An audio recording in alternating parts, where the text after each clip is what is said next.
¿Cuánto de lo que somos viene modificado por heridas del pasado? No sabría decir porcentaje, pero muy alto, ¿eh? La terapia MDR, ¿qué es esta terapia y para quién es útil? Pues mira, la terapia MDR empieza... ¿Qué papel tiene la infancia en todas estas disociaciones o incluso el trastorno límite de personalidad? Nos pueden ayudar en muchísimos aspectos y condicionar o bloquearnos en otros. Conozco gente, le pone nervioso que tome nota. Tú, en una consulta, ¿cómo gestionas la parte de estar escribiendo a la vez que estás conversando? Aquí es donde es muy importante adaptarnos a la persona que está delante. ¿Cuál es la parte más difícil de tratar pues, este sufrimiento de personas? Cuando hay un apoyo familiar que está interfiriendo. ¿Puede una persona aprender a regular sus emociones? Si hubiese esa solución rápida, estaría todo el mundo perfecto ya. ¿Cómo afecta a lo mejor un trauma con una relación de pareja o incluso con tu familia? Si el trauma es con tu familia, va a haber un montón de disparadores a diario con un tema que no está resuelto. ¿Cómo crees que han afectado las redes sociales a la salud mental de las personas? Bienvenidos a todos al episodio número 97. Hoy tratamos un tema que nos afecta a todos. Y es que, ¿a quién tenemos hoy, Villa? Chicos, chicas, hoy tenemos el tremendísimo placer de tener con nosotros a Dolores Mosquera, que de hecho voy a tirar un poquito de la chuleta para presentaros a esta tremenda invitada. Psicóloga, directora de Instituto Intra TP, referente internacional en trauma complejo, trastornos de personalidad, disociación y violencia de género.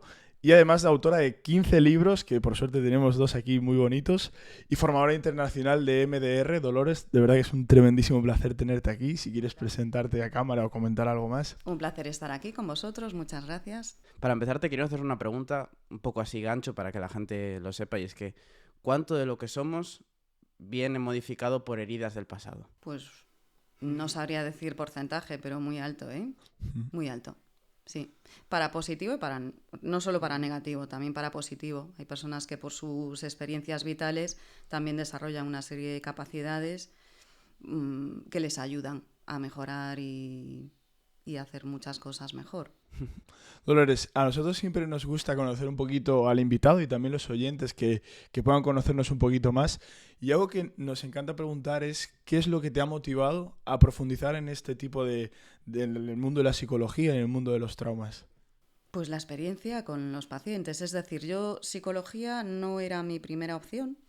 No era algo, no es que yo pensase, pues voy a hacer psicólogo, voy a estudiar psicología y dedicarme a esto y trabajar con trauma. No estaba en mi cabeza para nada. Tenía otras opciones antes. Pero por temas vitales, una de mis primas, siempre lo comento, mi prima, pues Mariluz Mera, que es psicóloga, me lleva un año y estaba hablando de su carrera. Me parecía súper interesante, la veía súper motivada, me contaba lo mucho que le gustaba. Y yo, bueno, la mía me gustaba cero. Y digo, pues de las opciones que tenía, pues vi psicología y digo, bueno, pues oye, entre mi prima y las opciones está bien y me encantó. Lo de trauma ya después, porque yo empiezo a trabajar con psicología, con la idea de trabajar con adultos, no me planteo la parte de trauma, porque tampoco lo tocamos demasiado en la facultad. No es un tema que se mencione. De hecho, muchas veces los abordajes que nos plantean o las técnicas que nos plantean es como que la parte de trauma se queda a un lado. Como que eso tampoco es muy importante. Se menciona pues o muy por encima, no voy a generalizar, en algunos sitios, o como algo que tampoco, bueno, como que se le da mucho bombo, pero que tampoco es importante, y eso no es verdad. Después me encontré en la práctica diaria y todos los pacientes que no iban bien, pues lo que tenían en común es que tenían trauma que yo no sabía tratar. Y a partir de ahí pues empiezo a hacer formación y intento entender mejor, porque me encontraba con situaciones que no entendía, que no tenía formación, no tenía experiencia para entender, entonces no lo trataba bien. Y a raíz de todo esto, ¿dónde viene el momento que dices hay que hacer una clínica y en este momento sale pues Intra TP? ¿Cómo fue esos primeros inicios? Pues mira, la clínica surge para trabajar, porque pues eso, era algo como, tenía la posibilidad de abrir una consulta en Sada, que es donde vivo, y pues aproveché esa oportunidad que tenía. Estaba trabajando y lo abro paralelamente, como para ver cómo va. Y claro, me va muchísimo mejor de lo que me podía imaginar. Rápidamente, pues eso, Sada se queda como pequeñito, me encuentro en una situación donde abres una consulta de psicología en un pueblo y está viniendo pues personas de todos los sitios, ¿no? En el momento que empiezo a especializarme un poco en algunos de los temas que tratamos, pues empiezo a recibir llamadas, empiezo a recibir peticiones, pues voy tirando de formar a personas que trabajan también con familiares, y a partir de ahí no sé, ni mente, o sea, yo creo que aún no me dio tiempo a pensar cómo fue todo, ¿no? Y de repente está Intratp y tenemos 3 clínicas en funcionamiento. Bueno, una cosa así sin planificar. Total. Y como bien comentábamos antes en la presentación, 15 libros o más, que eso es una barbaridad. Por suerte tenemos 2 aquí, Libre y Vivir sin Miedo. Y bueno, te queríamos preguntar un poco qué te impulsó a escribir pues todos estos libros, pero si quieres aprovechamos que tenemos estos 2, por si quieres resaltarlos y contarnos un poquito la historia de cada uno, pues para nosotros sería un tremendo placer. Pues a ver, ¿qué os puedo decir? Es que lo que voy a decir que quizás no sea lo que se suele decir o lo que quede mejor, pero yo creo que si le preguntáis a algunos de mis profesores y les decís que voy a acabar escribiendo libros, y dirían, no se lo creo. bueno, ni de coña, pues ¿a quién? ¿Cómo? ¿En Dolores? Ni de broma. Entonces, tampoco, lo de escribir libros no se me ocurrió, en mi vida pensé ponerme a escribir nada, y todo surge de pues un momento de frustración en un congreso donde estoy intentando hacer una pregunta y no me están respondiendo. Y bueno, pues no me... A ver, ¿cómo os digo esto? Intento no liarme. Estoy en un congreso de trastornos de personalidad, es un tema que estoy intentando entender mejor. La visión que yo tengo, lo que yo voy viendo con las personas que atiendo, siendo jovencita, no teniendo casi nada de experiencia, muy, muy justita, experiencia de algunas formaciones, mucha lectura, sí, eso sí. Claro, la experiencia que yo tengo en las personas que llegan a la clínica, porque es una casualidad, ¿no? Casualidad. Bueno, las primeras personas que atiendo tienen un diagnóstico de trastorno de personalidad, son personas como muy conocidas en los contextos de urgencias, personas que como que no son tratables, que no pueden mejorar, que llevan muchos años, pues eso, cada vez empeorando más. Y mi sensación es que hablando, escuchando, intentando entender cómo llegan a dónde están, pues ya hay una mejoría interesante. Entonces, bueno, pues no sé, empiezo pues a ayudarles a entender algunas cosas que ocurren, cuando ellos plantean, pues ellas, las dificultades que tienen. Y pues se me va dando bien el tema de los trastornos de personalidad, pero porque tenía curiosidad, y porque cuando yo no sabía algo, que además ves una respuesta como muy impredecible, de repente, desproporcionada, decía, bueno, pero ¿qué acaba de pasar? O sea, te molestó mucho lo que acabó... ¿Qué fue? Porque mi intención, ¿no? O sea, ¿qué es lo que te acaba de llegar? Tirando de ahí, pues al final se me iba dando mucho mejor de lo que me contaban que se podía hacer. Entonces, bueno, pues empiezo a hacer formación, voy a congresos, y en uno de los primeros congresos a los que voy hay un ponente hablando de una manera muy negativa, rozando la falta de respeto. Bueno, yo creo, a ver, no sé, rozando es que para mí estaba siendo una falta de respeto, no me gustaba nada cómo se estaba refiriendo, me parecía que estábamos un montón de personas jóvenes y que queríamos aprender, no que nos hundan y que nos digan, no puedes hacer nada, no tienen tratamiento. Entonces era como, bueno, esta gente pues son así, están así, básicamente están así porque quieren, normal que la gente, que los terapeutas se quemen, bueno, no contéis con que vengan a terapia porque son muy inconstantes. Bueno, así por no entrar en temas más... Entonces mi experiencia era diferente, y lo que intentaba pues era preguntar, ¿no? O sea, se me ocurrió, realmente estaba con una compañera y mi compañera me veía como muy incómoda. Me decía, ¿pero qué te pasa? Y yo, es que me está molestando este tío, es que no te puedes imaginar, es que eso no es verdad. Claro, pero yo soy una enana con muy poquita experiencia, y aquí tenemos una persona pues reconocida con experiencia, ¿no? Y entonces mi compañera me dice, pero dilo, pero comenta, pregunta. Digo yo, ¿qué? Bueno, me acuerdo, ¿no? Era como, bueno, pues a ver. Entonces, como ahí toda nerviosa, ¿no? Digo, pues mira, yo tengo, bueno, es una pregunta y un comentario. La experiencia que yo voy teniendo, no llevo muy poquito tiempo, pero es diferente. Yo creo que se puede trabajar. ¿No? Pues hace así, ¿no? De repente ya no le interesa la pregunta, cambia.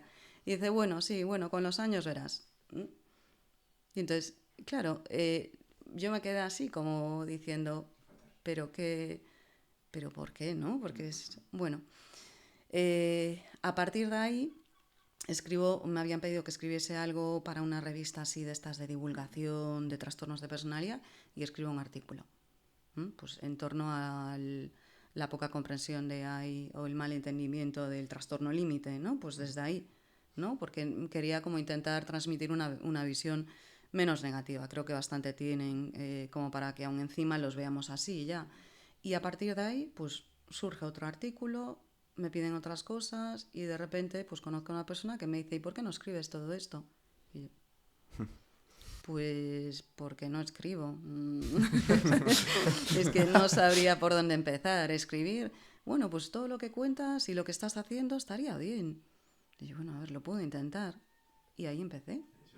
Y de ahí surge, pues eso, de repente me encanta. Digo, ya, qué guay esto. Pues me pongo todos los ratitos por las mañanas a escribir lo que estoy haciendo y pues eso, con casos, con ejemplos clínicos. Y de ahí pues surge todo lo demás. Tampoco no me ha dado tiempo. O sea, en algún momento pararás y dirás, en algún Dios momento mío. diré, uy, ¿no? Ahora queremos meternos un poco en el tema del trauma. Entonces queríamos diferenciar dos conceptos, si es el trauma complejo y el trauma simple. ¿De qué se diferencian? Bueno, a ver, trauma, en principio, el trauma simple está asociado a eventos generalmente únicos, ¿no? Pues suele estar más asociados a catástrofe, violación, pues un evento, ¿no? Pues que pasa, que deja unas consecuencias muy grandes para esa persona, ¿no? Y que, bueno, pues a partir de ahí pues tiene dificultades para funcionar en su vida diaria por las secuelas de este evento. En principio, pasado el tiempo, pues muchas personas pueden gestionarlo por ellas mismas, pero otras personas no, y ahí es donde pueden requerir pues algunas intervenciones, alguna ayuda específica para trabajar con esas secuelas. Trauma complejo es mucho más persistente, es que tampoco quiero decir más grave, porque la manifestación de ambos problemas para las personas son muy limitantes. ¿Qué pasa? Que trauma complejo suele empezar en la infancia, en edades tempranas. La base del trauma complejo puede ser una mezcla de negligencia, de lo que no hubo, no porque las personas que estén en la familia quieran dañar a ese niño o esa niña, pero porque están, pues eso, saturadas, abrumadas, porque no pueden, porque tienen otros problemas, porque tienen que cuidar a su familia. Bueno, hay como una combinación de lo que no hubo, lo que tendría que desarrollar, lo que tendría que haber para que ese niño o esa niña pueda desarrollar pues unos mínimos para funcionar, ¿no? Para tener una visión de ella misma o de él mismo pues coherente, que pueda decir no, que pueda marcar límites, que pueda regularse, que bueno, pues unas cosas que suelen estar muy tocadas en las personas con trauma complejo. Entonces, en trauma complejo vamos a hablar de inicio más temprano, más duración y generalmente muchas pequeñas y a veces grandes experiencias adversas que se combinan. Entonces, claro, no es un evento único, no es algo, ¿no? Es algo que además va dejando unas secuelas a nivel de funcionamiento en el mundo, de cómo la persona se ve, a nivel de personalidad, a nivel de regulación emocional. Es decir, alguien con trauma simple puede funcionar bien, ocurre algo y peta, ¿no? Por decir, ¿no? Y de repente, pues eso, tiene un montón de dificultades y necesita ayuda. Una persona con trauma complejo puede parecer que está mucho mejor de lo que está, porque es un proceso acumulativo y porque va desarrollando estrategias para hacer como que aquí no pasa nada, para intentar no tener problemas, para intentar complacer, para intentar agradar, va mezclado a muchas cosas. Entonces, eso, podemos pensar en esa acumulación de pequeñas, grandes experiencias adversas que se van acumulando y generando pues muchísima problemática. A mí me parece súper curioso lo que acabas de comentarlo, intentar a lo mejor disimular ese malestar y así. ¿Cómo tú como profesional te das cuenta de esos traumas? O sea, a través de preguntas, comportamientos. Bueno, nosotros en la clínica hemos aprendido a hacer una valoración siempre adaptándonos a la persona que está delante. Es decir, hay personas que vienen y ya vienen con un objetivo concreto que es necesito ayuda en esto. Pues pues imaginar, un trauma simple, un accidente de coche. Desde que me ha pasado esto, necesito conducir, no puedo, cada vez que tengo que pasar por esta zona, pues me es imposible, ya vienen hablando de esto concreto, ¿no? Hay otras personas, y ahí es donde nos vamos a trauma complejo y donde aparentemente a veces están mejor, poniendo la misma experiencia. Una persona tiene un accidente de coche, lo vamos a poner ahí un poco entre, ahora os comento, no grave. Y esta persona de repente no puede funcionar, ¿no? Pues eso, un accidente, imaginar, en la primera situación hay un accidente grave, donde la persona, pues eso, el coche pues sale, se queda colgando de un puente, yo que sé, hay 1000 opciones. Y hay un momento, ¿no? Pues de mucho miedo, temor por la vida, pues o sea, hay una serie de situaciones que van dejando unas secuelas ahí. Una persona puede ir por unas curvas, pues eso, me estoy acordando de una chica por la carretera esta de Betanzos. Se le va el coche, no viene nadie de frente, pues se asusta, estaba mojado, pues lo típico, resbala, el coche gira, para y no ocurre nada. Se queda muy, muy bloqueada, se pone muy nerviosa, aparta el coche como puede, pero a partir de ahí no puede hacer casi nada. Claro, no fue... Y claro, ella tampoco entiende, porque dice, si realmente a mí no me pasó nada. No, o sea, ni un rasguño, ni el... Entonces, claro, ¿qué ocurrió en esta chica? Pues que ese momento de amenaza, de peligro, pues activó toda su historia de peligro. Entonces, no es esa situación fue el disparador de algo pues que estaba ahí, que de repente pues apareció, ya estaba.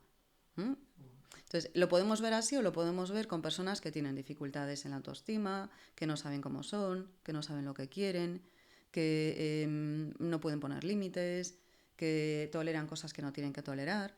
Y entonces, cuando vamos explorando, ¿y esto por qué crees que te pasa? Bueno, pues si digo no, tengo miedo a que se enfaden. O si digo no, tengo miedo a que no me dejen de hablar. O si no hago esto, bueno, pues ya vas viendo un sistema de creencias que está afectado, ¿no? Todas las personas pueden decir que no en diferentes situaciones y no tienes esta dificultad. Entonces, ¿cómo lo vamos viendo? Explorando. ¿Cuándo te pasa eso? ¿En qué momentos? ¿Desde cuándo? ¿Dónde aprendiste a ser tan crítica contigo misma? Por ejemplo, oye, estoy escuchando, hablo contigo y veo que eres súper crítica. ¿Dónde has aprendido esto? Pues, claro, pues de mi madre, yo qué sé, pues... Y ya empiezan a hablar, ¿no? Y ya te dicen, claro, es que ¿tú crees que soy crítica? Sí, no, ya... sí, soy, ¿no? Tal. Y bueno, no sé, yo te estoy conociendo, pero me da la sensación, ¿no? Ahí hay como no sé cuántos insultos por frase. Ya, bueno, sí, mis amigas a veces... Y sale de ahí, ¿no? Y entonces pues ya vas viendo, ¿no? Es que yo nunca suficiente, nunca lo hacía bien, siempre me decían que era una inútil. Pues claro, ¿es trauma eso separadamente? No, pero si mezclas una serie de experiencias y muy persistentes, sí.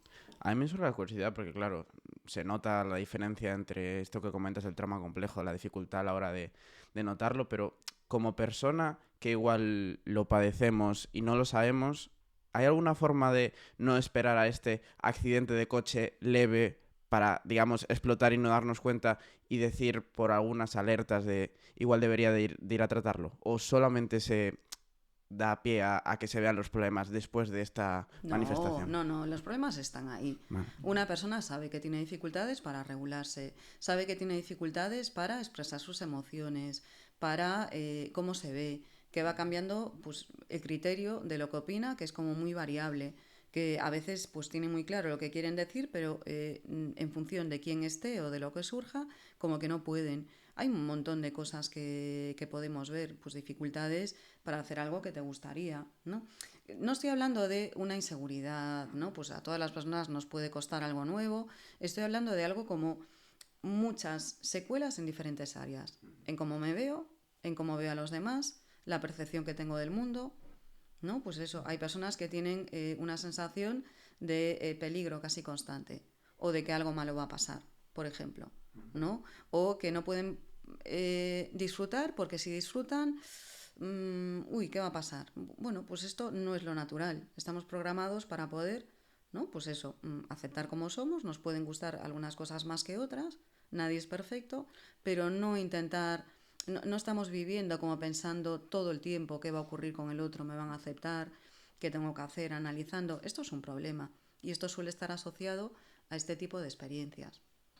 No me refiero a dudas, momentos vitales que todas las personas podemos tener. Luego, Dolores, te queríamos preguntar también un poco sobre el tema de la disociación, que lo comentábamos antes, un poco para explicar qué es, cómo se manifiesta y luego también pues un poco cómo se trata. Claro, y este es un tema bastante complicado. Yo cuando hablábamos antes un poquito pensaba, ¿tratamos este tema o no? Vale. ¿Por qué?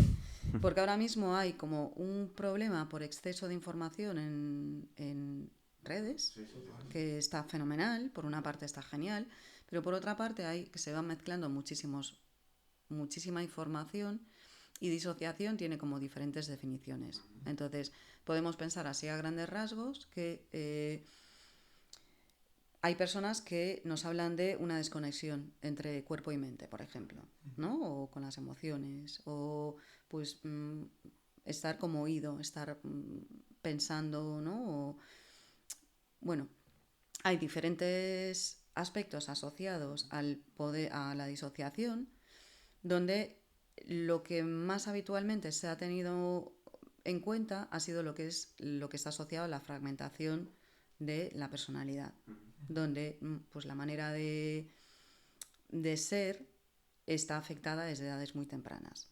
Es decir, si nos vamos a la fragmentación de la personalidad, es como, ¿cómo se explicó esto con lo que hablábamos antes?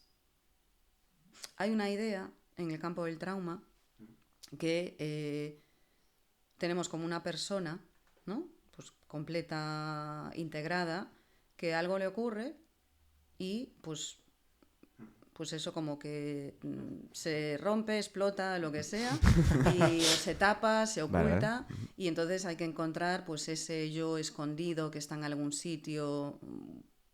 Bueno, podemos pensar que en algunos casos esto podría encajar, pero realmente lo que vamos a ver en los casos más graves, donde sí estamos hablando de disociación, como se hablaba originalmente, no llega a integrarse. Es como hay diferentes islas de experiencia y esa persona, por cómo crece en ese entorno que tiene que adaptarse y tiene que poder estar pues acercándose a alguien que se supone que le tiene que proteger y al mismo tiempo protegiéndose porque se muere de miedo.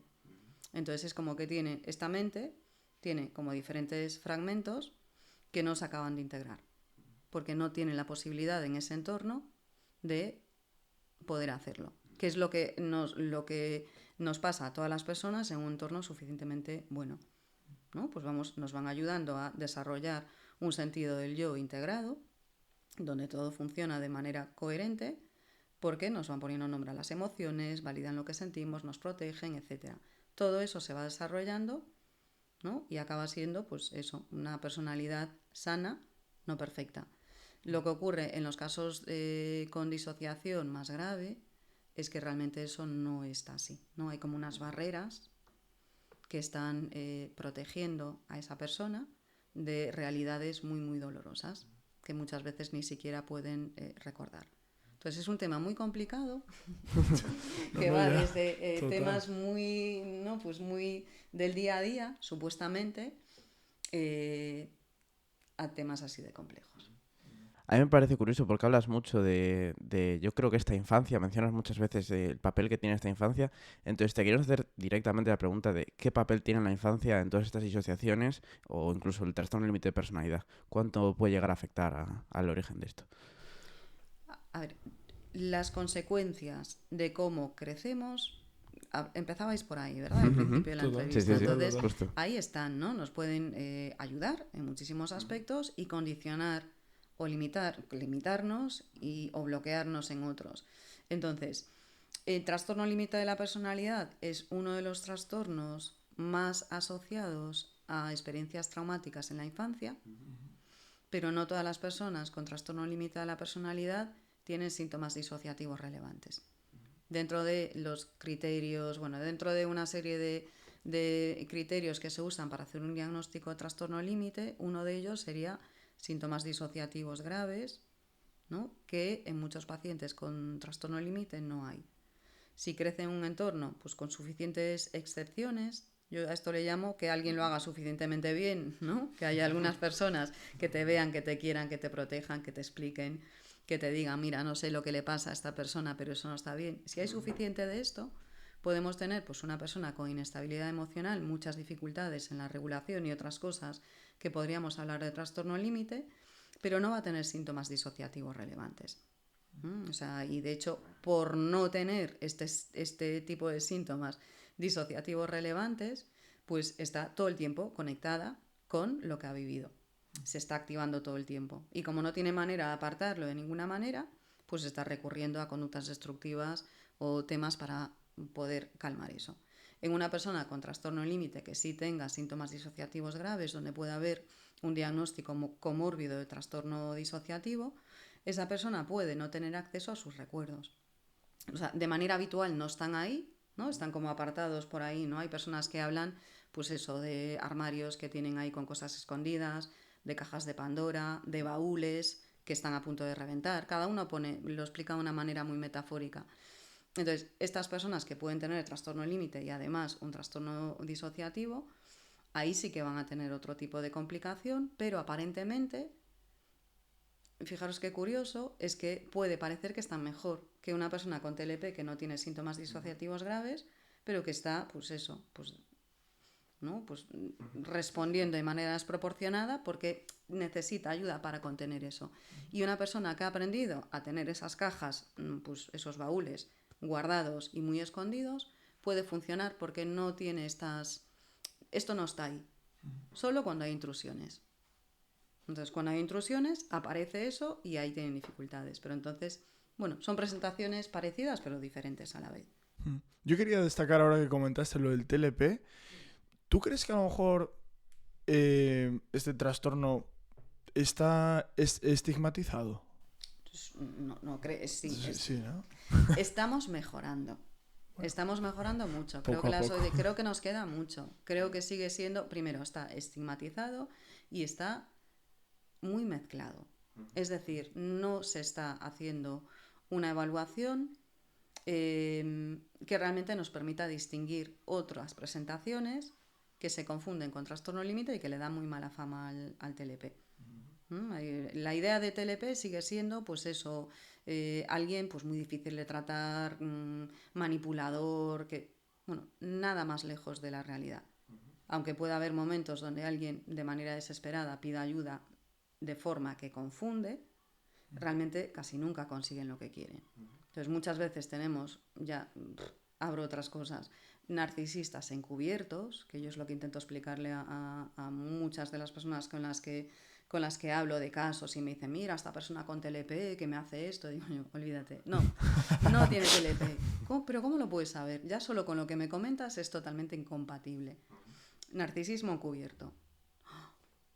Claro, o sea, es que no, una persona con TLP no va ni va a atacar al terapeuta, buscar maneras de fastidiarle, no sé, hay como muchos temas ahí a nivel de diagnóstico donde se van metiendo otros cuadros más complejos con la etiqueta de TLP. Y al final, una persona con TLP con la que se puede trabajar muy muy bien y que vincula muy bien, solo si ya tiene esa etiqueta ya se le trata diferente.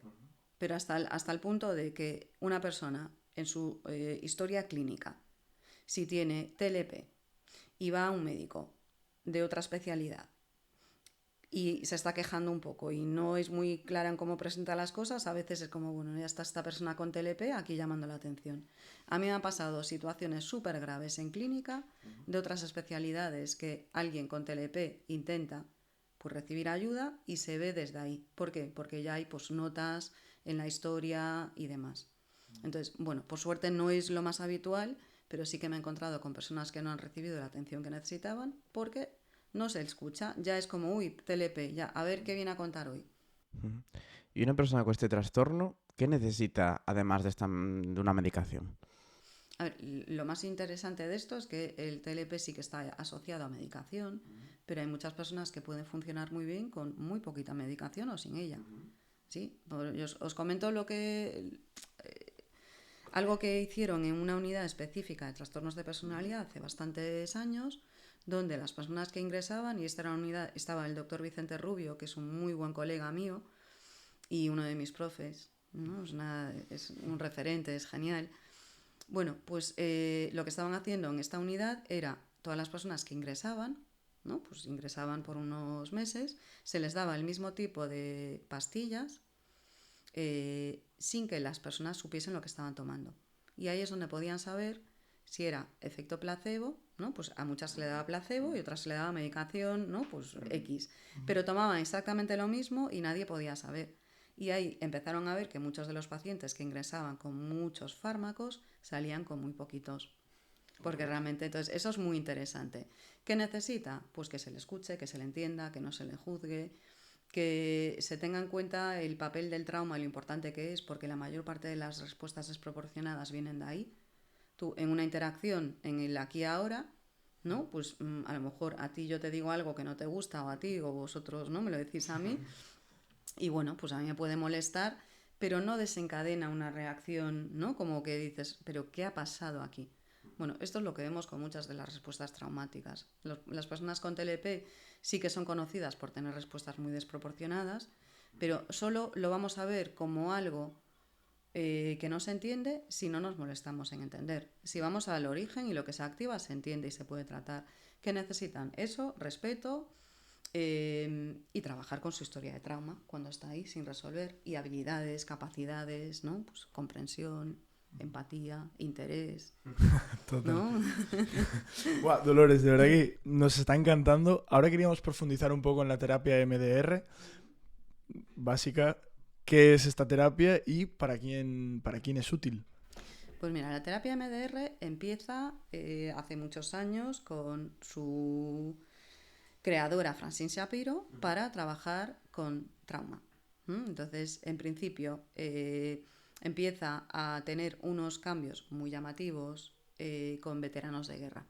La terapia MDR, de las primeras personas con las que se empieza a aplicar este método, que es para trabajar con trauma, es con las personas que venían de los veteranos de guerra, y empiezan a haber unos cambios muy rápidos en muy poquitas sesiones. Y ahí nos iríamos otra vez a la diferencia entre trauma simple y trauma complejo, ¿no? Tú sales de un entorno más o menos pues suficientemente bueno, vas a una situación de guerra, vienes con estas secuelas, puedes trabajar con lo que ha ocurrido de una manera bastante simple, bastante pronto además. Una persona con trauma complejo va a este sitio, se mezcla lo que ya llevaba más la otra experiencia y ahí vamos a tener mucha más complejidad. Entonces, MDR es una terapia que nace para trabajar con trauma. La mayor parte de la investigación está en torno al trauma simple, pero es cierto que cada vez va habiendo más investigación con otros trastornos asociados a experiencias traumáticas. Entonces, básicamente es para trabajar esas heridas o esas secuelas de lo que una persona ha vivido, que siguen generando malestar e interferencias en la vida cotidiana para que puedan funcionar de una manera sana. ¿Y cuál es la diferencia entre el MDR estándar y el abordaje progresivo que tú, digamos, impulsas? A ver, MDR estándar está eso. MDR nace para trabajar con trauma simple, en principio. Después ha ido creciendo muchísimo. Es un método que precisamente por todos los cambios rápidos que puedes ver a nivel clínico, pues cada vez tiene más aceptación, cada vez hay más investigación en torno a la validez y los resultados. ¿Qué ocurre? Que hay pacientes más graves, ¿no?, que necesitan poder trabajar con lo que ha ocurrido de una manera más contenida. Es decir, alguien con trauma simple, pues hay esta situación. Os lo digo como se lo comento a veces a personas en las que doy formación.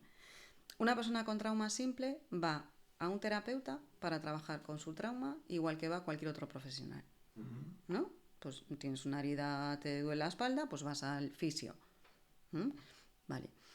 Lo único que necesita esta persona es que ese profesional o esa profesional no esté haciendo cosas raras. Yo un poco se lo digo así a los ¿no? Si venga una persona normal, ¿no?, pues que no está haciendo cosas raras, la persona va preparada para trabajar en algo y está como ya, va con esa idea. Me ha pasado esto, necesito ayuda y sé que tú me puedes ayudar. A no ser que no haya buena conexión, lo que sea, ¿no? Una persona con trauma complejo, aunque quiera, ya va a ir con más limitaciones. Porque o confía muy rápido, si tiene una buena sensación, o tiene muchas dificultades para confiar. Quiere hablar de una cosa, pero a la vez pues cree que no, porque esto pues va a dañar a no sé quién. Entonces, la manera de presentación es diferente y la capacidad también. Alguien con trauma complejo puede trabajar con algunos recuerdos muy bien, con MDR típico, con el MDR estándar, vamos a decir. Y otras personas es como que, como me decía un paciente, mi cerebro es, cuando tú me haces esto, es como, ¿sabes? Windows. ¿Sabes cuando empiezan a aparecer ventanas y ventanas y de repente el ordenador ya no funciona nada? Esa es mi cabeza. Y yo, joder, me encanta tu metáfora, es que la voy a utilizar un montón de veces. Bueno. Y eso es lo que pasa a veces. Entonces, cuando tenemos este tipo de respuesta, tenemos que contenerlo más. No podemos hacer, digamos que MDR es, está pensado para facilitar la puesta en marcha de la capacidad que tenemos todas las personas para sanar de trauma, ¿no? Es lo que ocurre cuando hay una situación que nos afecta. Pues nos afecta, pasan unos días, bueno, ya nos afecta menos. Digamos que tenemos la capacidad para poder superar las situaciones emocionales igual que las heridas. Pues lo que hace MDR estándar es facilitar algo que se quedó atascado en su momento para que se ponga en marcha. Cuando tenemos todos estos bloqueos, a veces lo que tenemos que hacer es contener más. Entonces el abordaje progresivo nace para trastornos disociativos, para personas que muchas veces ni siquiera tienen un recuerdo completo, tienen como un fragmento, tienen una intrusión, tienen unos síntomas y no entienden muy bien lo que ocurre, entonces tienen un conflicto interno brutal o tienen muchísimo ruido en la cabeza. Entonces el abordaje progresivo es ir gradualmente, de manera más cuidadosa, trabajando con poquitos, ¿no? Y hasta que la persona esté preparada para hacer el abordaje habitual. Os pongo como explico un poco con una de las técnicas. En MDR, digamos que esto sería el recuerdo con el que vamos a trabajar. Seleccionamos este recuerdo, ¿no? Y a partir de ahí pues van viniendo asociaciones, ¿no? Pues una asociación, me doy cuenta de esto y como que vamos volviendo a este recuerdo cuando va habiendo cambios donde la persona ya tiene otro tipo de insights o ya no tiene pues esa agitación o esa perturbación, lo ve diferente.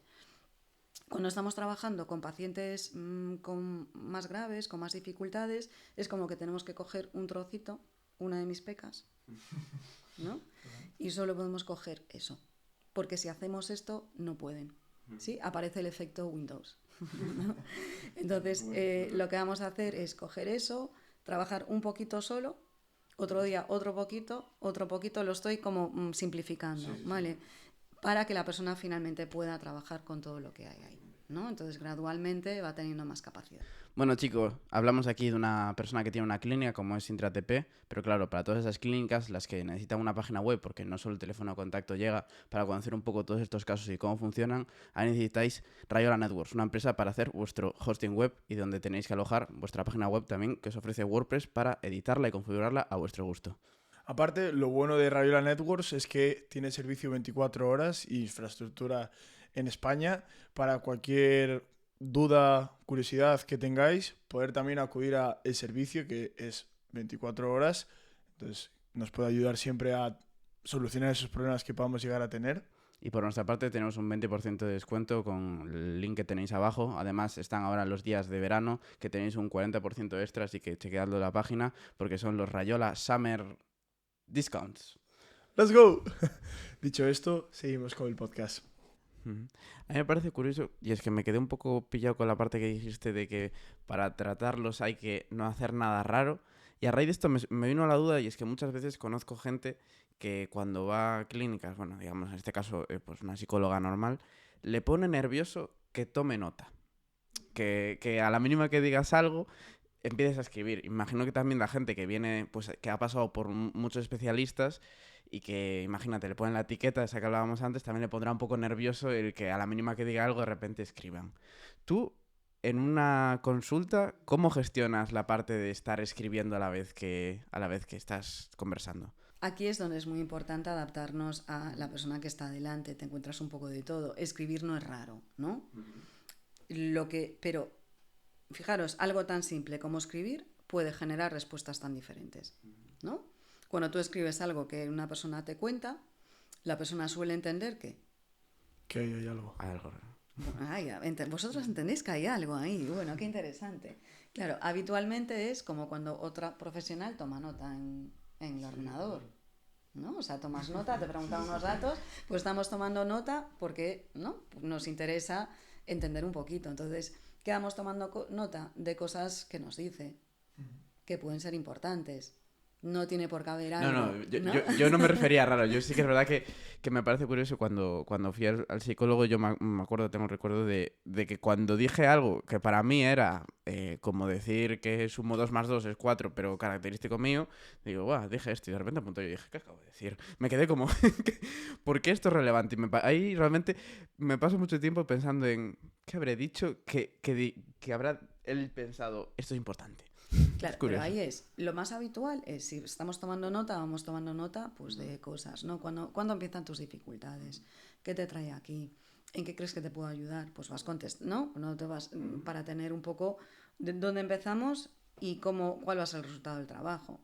Entonces, hay personas que anotan un montón, hay personas que no anotan casi nada y de repente anotan una cosa, entonces yo entiendo que hay eso, es como Dios, ¿no? O sea, no ha anotado nada y de repente digo esto y ¿por qué anota esto aquí? Lo mejor es preguntar. Si eso os pasa alguna vez con alguien, preguntar.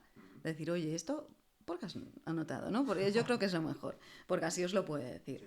A mí me ha pasado de todo. Me ha pasado de pues que les pueda sorprender si no estoy tomando nota, porque yo me voy a adaptar, anoto pues cosas así, lo que os digo, cuando viene, cuánto tiempo lleva en terapia, tal, cosas que yo creo que pueden ser importantes para tener en cuenta, sobre todo eso, lo que os decía, dónde empezamos y cuál va a ser el resultado del trabajo, los objetivos también. Y hay personas que es como, ¿y eso no lo anotas? Claro, y digo yo, pues no, digo, pues entonces ya le digo, y es importante para ti que anote eso, sí. ¿Por qué es importante? A ver, dime. Porque, claro, yo voy anotando algunas cosillas para acordarme yo, pero otras cosas espero acordarme, ¿no? Por lo menos yo funciono así, suelo acordarme bastante bien de lo que me van comentando las diferentes personas que atiendo. Y otras personas es como, me acuerdo de un chico que estaba anotando, ¿no? Y con una carpetilla estaba anotando unas cosas y de repente me moví, pero me moví por un tema de comodidad. Entonces me echo para atrás, me muevo, cojo la carpeta y la apoyo aquí. Claro, y entonces, bueno, lo bueno es que me lo pudo decir al final. Entonces eso me gustó mucho, ¿no? Porque al final no me dice nada. Al final de la sesión le digo, oye, ¿cómo has estado? ¿Cómo te has sentido? Bueno, bien. ¿Alguna cosa ¿no? que me quieras comentar? Porque para mí es muy importante que si hay algo que no encaja o que no entiende, porque vi, ¿no? Que en algún momento estaba así como...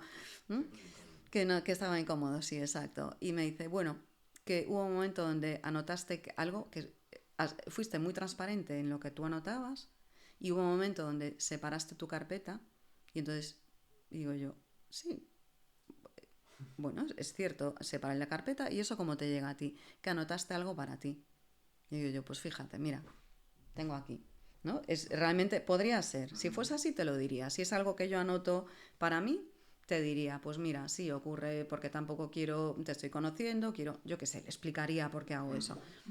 Al final le dije, si quieres ver lo que he anotado, ¿sabes? O sea, lo único que hice fue echarme para atrás de comodidad. Pero bueno, que sepas que me muevo un montón y que hago eso mucho. Nada, ya está, sin problema. Entonces, hay las notas y otras personas te dicen, no puedes grabar, graba todo. ¿No? Una chica venía habitualmente, ¿no? Graba todo, casi lo tenemos ahí. Y yo, bueno, pues... fijaros, ¿no? Yo, me acaba de surgir una curiosidad por lo que comentabas antes de el caso de a lo mejor de ¿y por qué no apuntas esto? A lo mejor como profesional, ¿no? De decir, ¿cuál es el nivel a lo mejor de capacidad de intentar acordarte de todo lo que te comentan, ¿no? Porque yo a veces, imagínate, hablo con Martín de algo pues del día, ¿no? Y a lo mejor pues yo no me acuerdo de todo lo que me comenta, pero ¿cómo? No sé, me surge la curiosidad de cómo eres capaz de a lo mejor tener en cuenta todos los detalles que te comenta pues el paciente. Es que, a ver, todos los detalles que comentamos, no nos tenemos que quedar con todos los detalles porque sería horroroso. Imagínate, tener que tener como una especie de grabadora en la cabeza que guarda todo. Nos quedamos con lo que puede ser más significativo, ¿no? Entonces, con lo que me suelo quedar, cosas que afectan a la persona, cosas que le han marcado, cosas que veo que le cuesta decirme, o cosas que como que son muy importantes y que le cambia el lenguaje no verbal, ¿no? Si alguien está como muy bajito y de repente empieza, no, pues a decir, y esto, digo yo, ostras, me acuerdo de un chico, ¿no? Que estaba como así, ¿no? Pues eso, casi no me miraba. Y entonces cambié un poquito la entrevista para preguntar momentos donde la situación estuviese diferente, porque su historia era terrible. Y entonces me empieza a comentar, ¿no? Pues unos momentos de su vida donde estuvo trabajando tal y veo, ¿no? Pues que se va estirando, digo yo, pero eso está ahí, ¿eh? Me dice, ¿qué dices? Digo yo, eso está ahí. Mira cómo te cambia el cuerpo. Solo conectar con esos momentos de buen funcionamiento.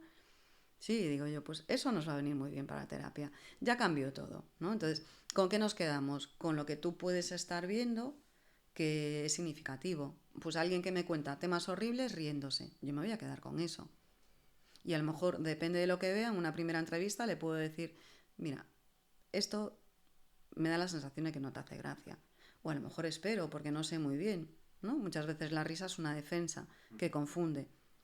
Dependiendo del tema, si es violencia de género, me están hablando de temas súper complicados, tienen que hacer más entrevistas y explicar el proceso, lo voy a abordar ya muy pronto. Y voy a decir, mira, esto, me estás comentando cosas súper duras, te estás riendo, me dice ya, porque es que cuando algo me afecta me pongo a hacer bromas. Y pues esto no nos va a venir muy bien. Entonces vamos viendo otras maneras de gestionarlo, ¿no? Entonces no te quedas con todo, pero te quedas, ¿no? Pues con como las pinceladas de su historia, de lo que trae, qué le gustaría conseguir, sí. Dolores, me ha encantado lo que has comentado ahora por el tema del lenguaje no verbal. ¿Nos podrías contar así un poco cuáles son los patrones o así que sueles encontrar más a la hora de hacer estas entrevistas? Así, pues como comentabas antes, ¿no? De una persona de repente se pone más recto o así. ¿Cuáles son a lo mejor los que más se suelen repetir? Es que yo creo que es muy... Eso conmigo yo creo que no sería ¿cómo os digo esto? Por el tipo de casos que veo yo, creo que no sería lo más significativo, porque me puedo encontrar de todo. Pues eso, te puedes encontrar como más personas más evitativas, personas pues más alerta, personas más a la defensiva, ¿no? Pues que están ahí ya desde el primer momento, digo yo, bueno, ya entra por la puerta, digo yo, ¿estás bien? Sí. ¿No? O a veces te encuentras personas que vienen porque los trae la familia y no les apetece nada, entonces claro, tienen interés cero. ¿Sí? Me acuerdo de una entrevista con una chica que no tenía ningún tipo de interés, vino con unos cascos, ponía la música a toda leche y miraba para abajo. Entonces, claro, yo intentaba tener la entrevista y yo... Curioso. ¿No? Complicado. Pues, claro, además yo tiro el sentido del humor si puedo, era una chica jovencita, la veo y digo yo. ¿No? Y ella, bueno, pues intentaba como seguir enfadada. Y entonces creo que le había pintado algo ahí, ¿no? Como ni me miraba, pues hago algo, le hago así como un tal, y entonces se empieza a reír. Y entonces digo yo, no tenemos que hablar. Vale, si no quieres estar aquí, yo no quiero... de verdad que no tiene ningún sentido. ¿Sabes? Si alguien trae, no quieres hablar conmigo, no hablamos, ¿vale? Pero ya que estás aquí, y entonces ya centro la entrevista, ¿por qué te traen? ¿Qué les preocupa? Dime un poquito, que hablo con ellos y tal, ¿no? Y entonces me dice, bueno, pues mira, tal. Entonces, ¿qué vemos? Cada persona es un mundo. Cada persona es un mundo, sí. A mí me surge la curiosidad porque queríamos tratar justo este tema de las personas que acuden por necesidad, ya no solo por ellas, sino porque igual las llevan porque alguien vivió una experiencia traumática y entonces todo su entorno pues lo empuja, tienes que ir a un especialista. Ya no solo la gente que empuja a alguien, sino cuando tú te das cuenta que tienes que ir, pero no confías en lo que te vayan a hacer. ¿Cómo gestionar a esta persona que viene y no confía en el progreso que vas a hacer con él? Pero ¿a quién te refieres? ¿A la persona que vino o a mí?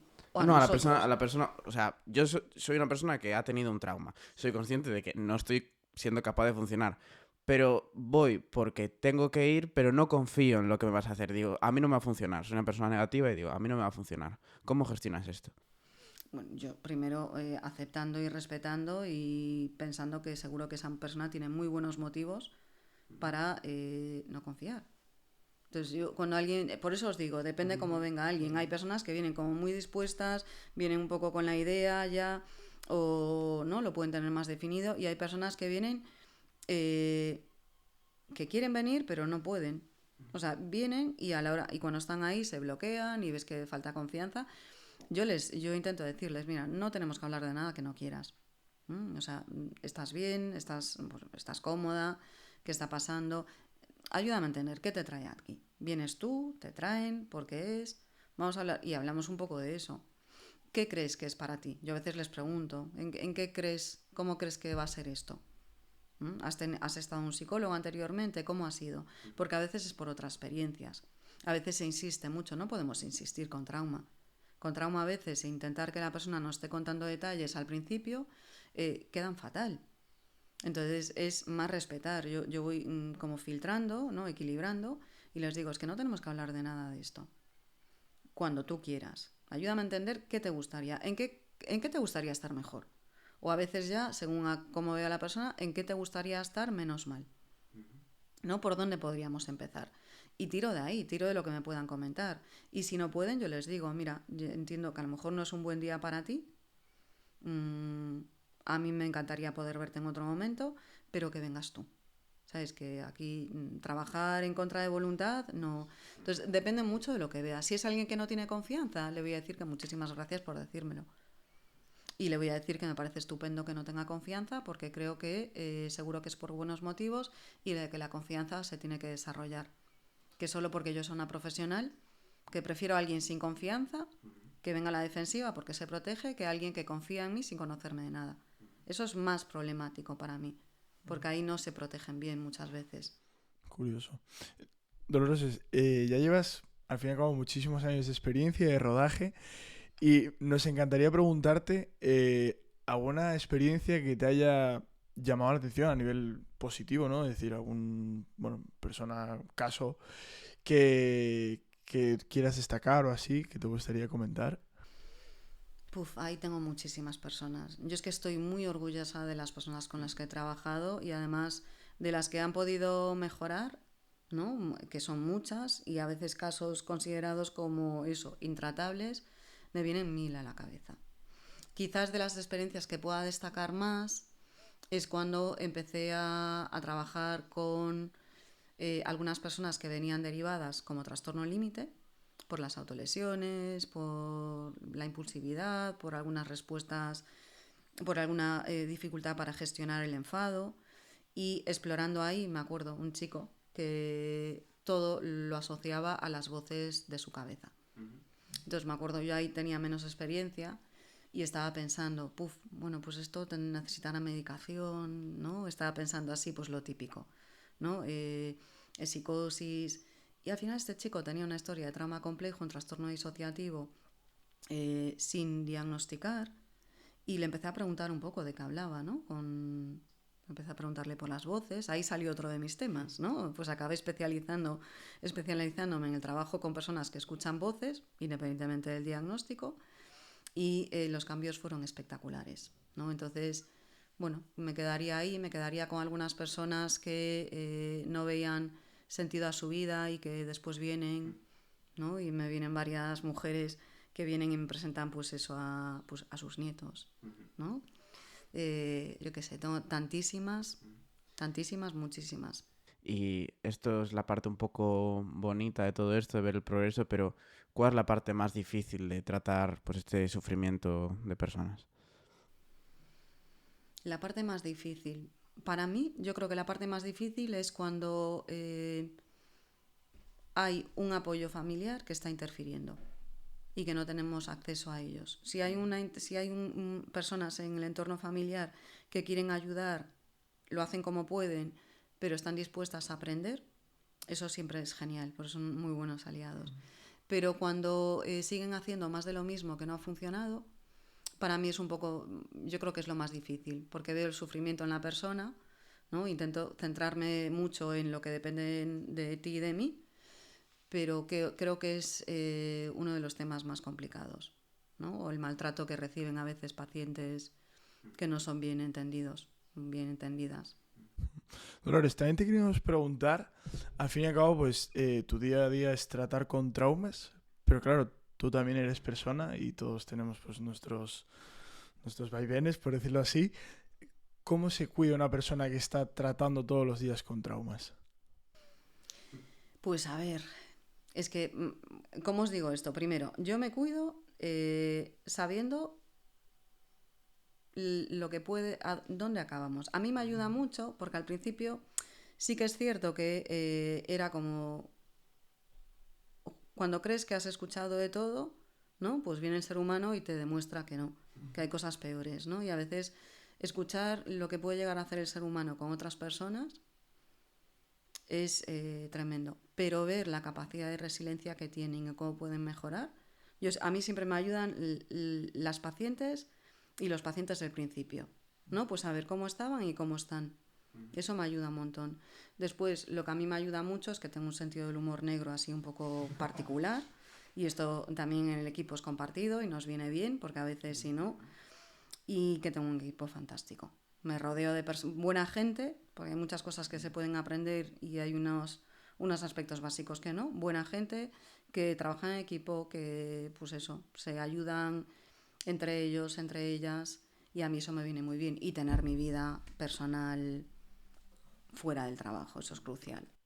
A mí me surge la curiosidad porque mencionabas antes de que a raíz de tratar con lo de las voces te decidiste formar en ello. Entonces, ¿cuán importante es en tu ámbito esta formación? Súper importante. Sabéis que hay muchísimas personas que escuchan voces que no tienen ningún tipo de problema. A mí, la verdad, es con lo que me quedo de este episodio. Yo pensé que directamente si escuchabas voces estabas ya, entre comillas, asociado Viene con por problemas. eso. Tenemos una serie de ideas que vienen de hace mucho tiempo y que efectivamente hay personas, psicosis es uno de los diagnósticos a personas asociados a personas que escuchan voces, pero el diagnóstico con mayor porcentaje de voces son los trastornos disociativos. Entonces ahí pues eso, nos acercamos al 80%. Entonces, claro, se asocia a una serie de ideas, pero después tenemos que en población no clínica, personas que escuchan voces y que no tienen ningún tipo de problema con las voces. A mí esto me resultó súper interesante, porque claro, son, ¿no? Pues un poco estas ideas que tienes, ¿no? Pues que te cuentan y que al final no va por ahí. A mí una de las cosas que me explica una formación es voces si son externas psicóticas, si son internas disociativas. Pues no tiene nada, la investigación no valida eso. Al final se pueden escuchar dentro o fuera, tener diferentes formas, tener pues voces femeninas, no femeninas, extrañas, ruidos. Es súper interesante. Entonces, cuando yo me meto ahí, cuando yo veo, ¿no? Pues una persona que me puede contestar perfectamente, vamos entendiendo, pues que la voz aparece cuando hay algo que le preocupa o que no sabe gestionar. Que la voz intenta ayudarle, pero la manera de ayudarle lo hace, pues ya no le está ayudando. Pero cuando era pequeño, pues le ayudaba. Porque si no hacía eso, es decir, la voz es, no hagas eso. Y lo estoy simplificando, ¿no? Entonces yo paro. ¿Por qué? Porque eso va a tener un castigo. Claro, tú eres adulto, te pasa, haces lo mismo, pero ya no ayuda. Ya no hay ese peligro. Ya no hay esa necesidad. Entonces es como ayudarle a estas voces a proteger de otra forma, darles como un nuevo trabajo, dice uno de mis colegas, Roger Solomon, y entonces es como, mira, esto ha sido súper útil para la supervivencia, vino muy bien, pero ahora ya no está ayudando, está trayendo más problemas. ¿Cómo podemos ayudar? ¿No? Entonces ayudarle, pues eso. Sobre todo que si vamos de perspectiva de trauma con voces, las voces son partes que hablan, partes disociativas que hablan, y la perspectiva es desde allí entonces, no está actualizada. No está en el 2025, soy una persona de pues X años y ahora esas personas ya no están en mi vida. Está desde sigo aquí y si hago esto me puede pasar algo malo. Entonces, pues súper interesante. Pero ya lo de saber que hay muchísimas personas que escuchan voces y que no supone ningún problema porque les ayudan, pues ahí ya. A mí me parece súper curioso porque, claro, yo creo que en general todos, o por lo menos yo hasta este episodio, relacionaba las voces con... Hay un vídeo en YouTube que es muy famoso, que es como una simulación de una persona que se levanta y no sé qué trastorno tiene, pero que las voces, bueno, que son horrorosas. O sea, que supongo que también es lo que dices tú, que hay unas personas con voces que, entre comillas, le ayudan, y luego hay otras que son todo de insultos, de lo estás haciendo todo mal. Entonces, claro, estar constantemente con estímulos de unas voces internas que te están diciendo que lo haces todo mal, supongo que será, entre comillas, insufrible.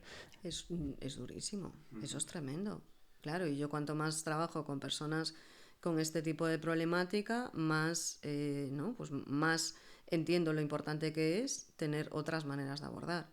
Y eso es uno de los libros, Voces y partes disociativas.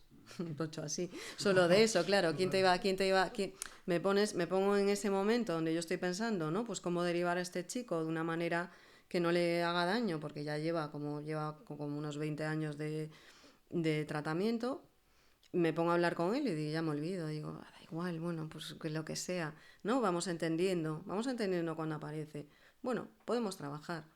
Entonces, el sufrimiento es brutal, las consecuencias pueden ser muy negativas, las voces suelen estar asociadas a autolesiones, conductas de riesgo, generalmente hacia la persona, no hacia los demás, y eso puede mejorar con tratamiento adecuado, claro que sí. Pero eso, y además eso, quedaros un poquito con esta idea de que los insultos suelen tener una función. Primero, que las personas con trauma no tienen buenos modelos. Entonces, si tú tienes una voz que te protege, ¿qué modelo va a copiar? El que conoce. Y si tiene uno que se calla, que no hace nada, y otro que es el que controla todo, algunas personas se quedan en sumisión, otras copian el que tiene control. Entonces, entendiendo la historia de dónde viene... Dolores, yo es que o sea, de verdad que me está encantando muchísimo porque de verdad que es como, solo estoy aprendiendo ahora todo el rato, y creo que algo muy importante es la formación, ¿no? A lo largo de toda tu carrera, todas las personas, los que nos estén escuchando, todos nosotros. Entonces era para preguntarte eso, ¿no? O sea, ¿cómo importante crees que, sobre todo en tu sector, es estar siempre en formación? Súper importante. Yo creo que una de las cosas que más suelo decirle a las personas que se incorporan al equipo o a personas con las que hablo de esto es que para mí el problema es cuando crees que lo sabes todo. Porque es que además eso, como vamos avanzando y aprendiendo, yo sigo aprendiendo, yo sigo en clínica, me encanta. ¿Por qué? Porque aprendo un montón, porque me enseñan un montón las personas con las que trabajo. Entonces yo creo que es crucial la supervisión y la actualización, porque cosas que se veían de una manera muy diferente antes, ahora están obsoletas. Entonces es muy importante no quedarse ahí, y gran parte de la mala prensa del trastorno límite viene de ahí, de una información de hace tiempo, ¿no?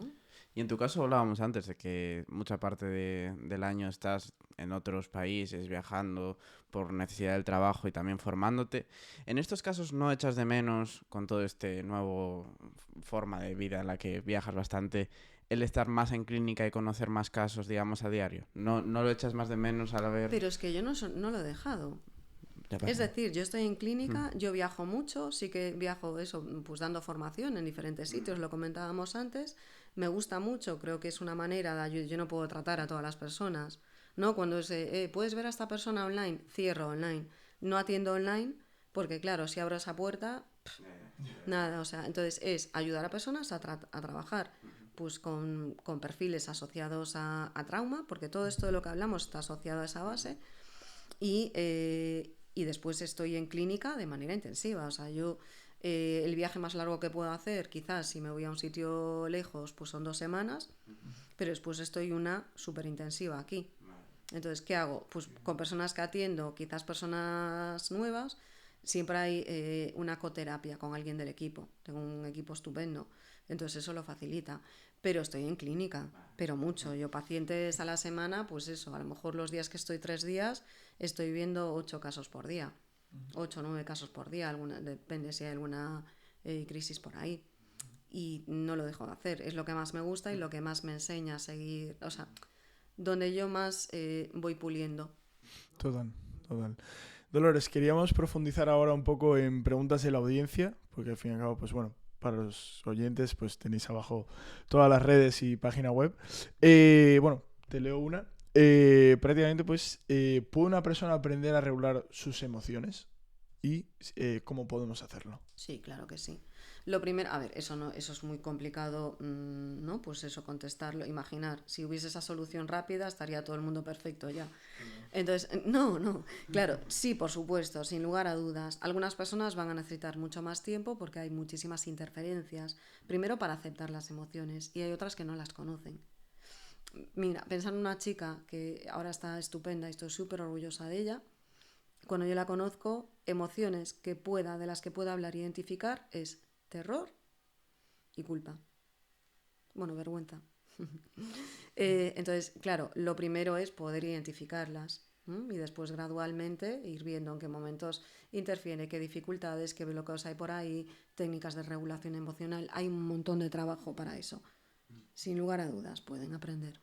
Luego te quiero decir otra y es que, ¿cómo crees que han afectado las redes sociales a la salud mental de las personas? Está complicado este tema, ¿eh? Quiero ser positiva, pero me cuesta un poco.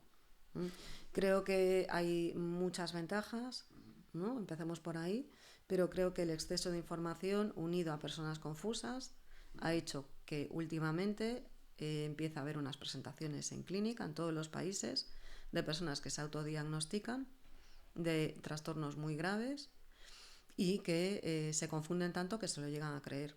Entonces yo creo que esto no va muy bien, ¿no? Y también eso, pues a veces grupos como de conectar a través del problema, de los síntomas de la enfermedad. Entiendo que está bien, la pertenencia es importante, la comprensión, el poder identificarte, el poder ver que hay personas que viven algo similar, pero en las presentaciones que hay ahora en clínica es muy, muy preocupante. Porque es como que tienes una confusión, tiras por ahí, esto me puede explicar un poquito, me aferro a eso, leo cosas, las repito y me las creo. Yo creo que esto es un problema. Otra que tenemos, nos preguntan si, cómo afecta a lo mejor un trauma con una relación de pareja o incluso con tu familia. Pues un trauma puede afectar a muchos niveles. Es decir, si el trauma es con tu familia, al final, aunque tú quieras estar bien ahí, va a haber un montón de disparadores a diario con un tema que no está resuelto, ¿no? O si el temor, si es de alguien de fuera y hay amenazas, ¿no? Pues esto ocurre muchas veces en abuso sexual por parte de gente cercana, eso condiciona porque tienes esta perspectiva de niñez donde si yo lo digo, si cambio algo, ¿no? Pues esto horrible que me dice puede pasar, por ejemplo. En relación de pareja, pues de muchas formas, porque la capacidad de vincular, pero a la vez ser separados, ¿no? Pues somos personas individuales y pues estamos en pareja funcionando, pero también con nuestro espacio, eso se ve afectado de muchas formas. En la confianza, en la expresión de afecto, en muchas áreas, muchas.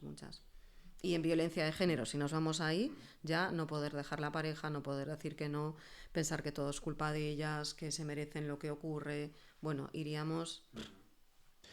¿Y cómo ves el futuro del tratamiento del trauma y la salud mental?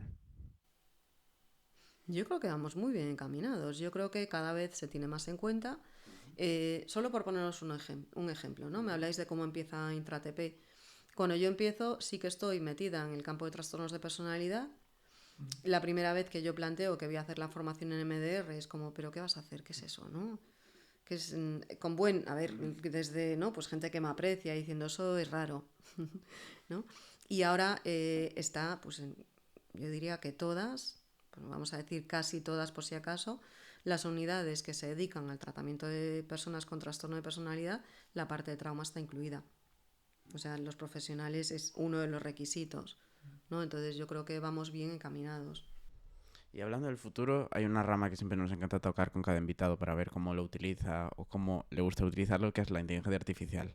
Entonces, me surgió la curiosidad porque, claro, mencionabas antes de que soléis tomar las notas a mano. Entonces, ¿no habéis pensado, si lo aplicáis igual, no tengo nada a decir, en utilizar esta inteligencia artificial en el análisis de estas entrevistas con los pacientes? Me da un poco de miedito. A ver, esto ya te digo, a lo mejor Sí, es eso como es el tema, personal, os digo ahora, como el total. tema de voces. Digo, uy, no sé qué tengo que derivar y tal. De lo que yo puedo saber, que he escuchado, porque ahora se está presentando, ¿no? En diferentes congresos, hay mucha preocupación, porque hay personas que están, de hecho se han descrito, pues, ya no voy a lo mío, ¿no? Yo utilizo mis notas, pero hay personas, se han descrito, pues eso, incluso suicidios, de personas que interactúan con la inteligencia artificial pensando que es una relación de verdad y después no lo soportan. Bueno, pues no ha habido mínimo 2 de los que me han comentado, entonces eso es un tema yo creo que preocupante. Creo que las personas realmente, una máquina no va a poder sustituir a un terapeuta de ninguna manera, ¿no?